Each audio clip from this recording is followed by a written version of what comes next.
मुंबईकरांसाठी दिलासादायक बातमी समोर आली आहे। बेटच्या आजी आणि माजी कर्मचाऱ्यांच्या 12 संघटनांनी पुकारलेल्या आणि गेल्या 3 दिवसांपासून सुरू असलेला संप अखेर मागे घेण्यात आलाय।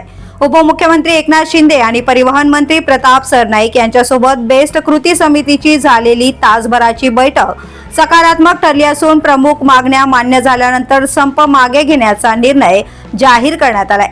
यामुळे आजपासून बेस्टची बससेवा पुन्हा पूर्ववत सुरू होणार असून लाखो मुंबईकरांना मोठा दिलासा मिळणार आहे। बैठकीनंतर उपमुख्यमंत्री एकनाथ शिंदे यांनी कर्मचाऱ्यांच्या प्रलंबित मागण्यांबाबत महत्त्वपूर्ण घोषणा केल्या। कर्मचाऱ्यांची थकीत ग्रॅच्युइटीची रक्कम चालू आर्थिक वर्षातच देण्यात येणार असल्याचं त्यांनी स्पष्ट केलंय। तसेच नवीन वेतन करार होईपर्यंत कायमस्वरूपी कर्मचाऱ्यांना दरमहा 3,000 रुपयांची, दर कंत्राटी कर्मचाऱ्यांना दरमहा 2,000 रुपयांची हंगामी वेतन वाढ देण्याचा निर्णय देण्यात आलाय। बेस्टला आर्थिकदृष्ट्या सक्षम करण्यासाठी आणि कर्मचाऱ्यांना अधिक सुविधा देण्यासाठी शासन आवश्यक ती पावले उचलणार असल्याचंही शिंदे यांनी सांगितलंय।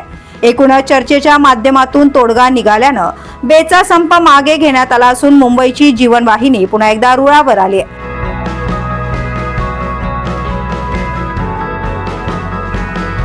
द पोलीस न्यूजसाठी नितीन पाटील, मुंबई।